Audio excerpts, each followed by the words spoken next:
Hi everyone, Nigel Brooks here, Senior Consultant at SME Skills. Just wanted to come in with a quick refresher video following our workshops on hosted events and webinars, because we really want to get your lead generation up there.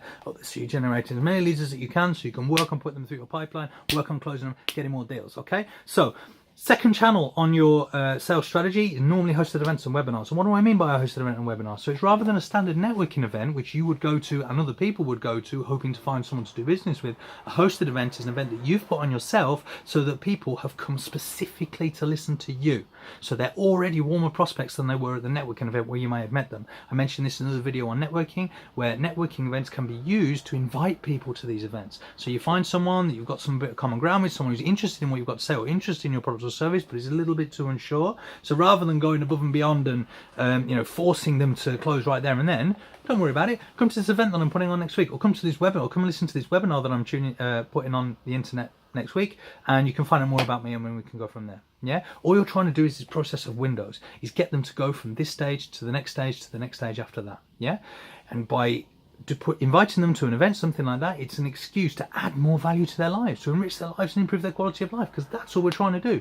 All we've got to do is provide a product or a service that meets a need, and we've got to sell that product or service. By inviting people to an event, 1, you're increasing your credibility, 2, you're showing you're an expert in your field, and 3, you're adding value to people's lives. You're adding value, and it's a chance for you to deliver more energy to them, so they are more likely to go, yes, I want to do it, let's go, I want to buy this from you. Yeah, so if you were to do one hosted event a month, which maybe have about 20 people attend, yeah, and one webinar a week on the internet, which you maybe get about 5 people attending each one, you've got 40 leads right there. And those are people that are hot, that are interested, and it's a fantastic way of people that first of all listen to you and go, I'm not too sure. If you haven't quite hit the sweet spot, you can just keep them going through your sales funnel. It's okay. Tune into the next event. That's okay. Come along to and listen to the next webinar, and you're just adding more and more value, increasing that buying energy that they've got to the point where they go, yes, I've heard enough now. This is what I want. This is going to make my life better. I'm going to buy.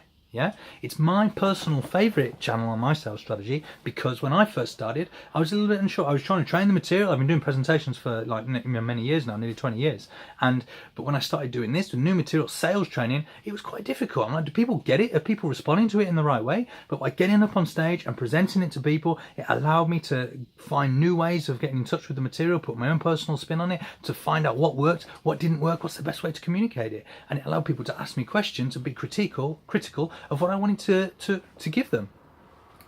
As soon as I started doing this, I noticed, in conjunction with many other things, it wasn't simply this, I need to get that out there, but my conversion started going up and up and up, because I was getting in front of people, I was showing them how passionate I was about what I wanted to give them, and they were responding to it, understanding it, and they were coming over to me and going, this is brilliant, where do we sign? Yeah, and what you're wanting to do is to get them to pull out their address books, or pull out their calendars and go, when can I fit you in? Or, do you know what, you want to talk to this guy? That's the power of this channel, yeah, and if you can get it right, your conversion is going to go through the roof. Okay, so as I said, it allows you to show your value, it allows you to show your excitement. People can see you up on stage, they can see how passionate you are about your products, and it's going to make them think, yeah, this is what I want to do. It allows you to really step into the limelight as a person who can solve your prospects' problems, yeah, and establish yourself as an expert in your field. You can also partner up with people, with other strategic partners or people in similar fields to you that work with your client base in a non-competitive way. So for me as a sales trainer or a sales coach, the best people for me to partner up with are like website designers, because they're a marketing coach. So develop a website, customer comes back after a couple of months saying, hey, you told me I wanted to increase my sales, this website's not increasing my sales. That's because the website's a marketing tool, they say. What you need to do if you want to increase your sales, you need to talk to Nigel. We're working with the same client base, but in different ways, in different roles. So they're perfect for me. So I might say to them, hey, I've got this event coming on in 3 weeks time. Do you want to come and present, take a 20-minute slot, do something on SEO, pay-per-click advertising, whatever it might be? But partnering up with them means they can then bring their client base, they can bring their prospects as well, so they can listen to them with the added value of getting some sales advice from me, and vice versa. My clients and my prospects are likely to come so that they can pick up some SEO advice as well. Everybody's a winner, yeah? So, quick 5 top tips for this channel then. 1, you've got to prepare. You've got to make sure you know what you're talking about. There's no good turning up and spitballing. I like standing up and doing an elevator pitch by spitballing, but if you're going to do something like a hosted event, you can't do that. You've got to plan it. People have got to know what they're coming for, and you've got to make sure that it works. You've got to have your material all lined out. You've got to book the event. You've got to book the venue. You've got to make sure that any drinks and things or any refreshments are all sorted out. It's got to look professional. It's the only way that this channel's going to work. Okay, it could be that you could go to a networking event. The next networking event that you go to, I want you to go to the organizer and say, what's he going to do to get me to present here? I want a 15-minute slot. I want to talk about something that's going to do this. It's going to add value to people's lives, and do it there. Start that way.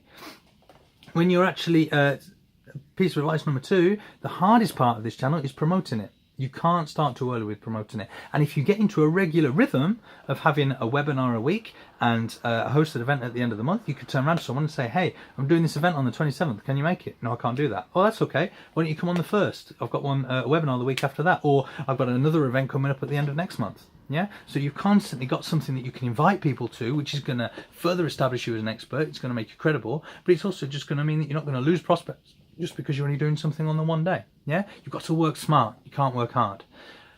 Tip number 3, you've got to get excited. Let's show people the passion that you've got. You're excited about your product. You're the one that's going to sell it. Get up on there, be animated, be interactive, and let's get people excited about what you want to do. Yeah. Number 4, the venue choice, or if it's a webinar, the time choice. It's very, very important. And the reason why I was concentrating more on hosted events than webinars is because I do think it's a little bit more powerful. The disadvantage to a hosted event is generally geography. If you've got quite a large area that you're working with, or people aren't necessarily wanting to go out in the evening, they've got kids or whatever, even if it's, or they don't want to get up early in the morning and do it before the day starts, a breakfast meeting, webinars are the perfect solution to this. So you could do a 15-minute webinar, just giving a little tidbit of advice. And the best part about both of these types of events is that people have to sign up before they attend. They've given you everything you need to follow them up with afterwards. How brilliant is that? Right? All the hard work's done. All you've got to do afterwards is just pick up the phone. You know the phone? Thing that people don't actually use to call anymore? People get tired of saying that now. People are saying it a lot, aren't they? Pick up the phone, get hold of these people, and make sure that you're getting in touch with them. This tip number 5 is the follow-up. You've got to have a tight follow-up, yeah? So the first thing what I would suggest is, after you've done the event, just send people a message or a LinkedIn connection, or just saying, thanks for attending. That's what it's going to be. I want to let you know, I'll be following you up just to see if you've got any feedback about it. After you've done that, when you're following up the next day. Critical. The longer you leave it, the more chance you've got of them not being able to get through to them, right? Follow up, tight follow up, and all you're trying to do with that follow up is you're trying to get in front of them face to face, or you're trying to get them on the phone, or have a pre-review call. It's going to be about 15 minutes. Are these the type of person I want to work with? If you don't follow up, there's no point in doing the event in the first place. It's all about the follow up. That's just 5 tips from me. 1, prepare the event. 2, promote it as early as you can and as often as you can through as many different mediums as you can. Work smart, get other people, get your clients to bring their clients or their prospect base to it, so that you've got as many people coming as you can. Because if you want to invite people to a room that holds about 30 people, you need to be talking to about 120, 150 people. If you invite that many people, you'll probably get 30 turn up. If not, you're probably going to get less than 10. But that's okay, because that's still 10 people that you can work with. But you want as many people there so you can communicate as much value as possible. Okay, so 1, prepare. 2, promote. 3, get excited about it. 4, select the venue or select the time of day very carefully. And it does depend on what industry or what market you're in as to what's good for you. You're just going to have to work trial and error on that one. Number 5, make sure you've got a super tight follow-up so you can get in touch with these people, deliver the value, follow them up, put them through your process and get the decision. All right, I'm Nigel from SME Skills. Hope to see you next time. Thanks very much for tuning in. Bye-bye.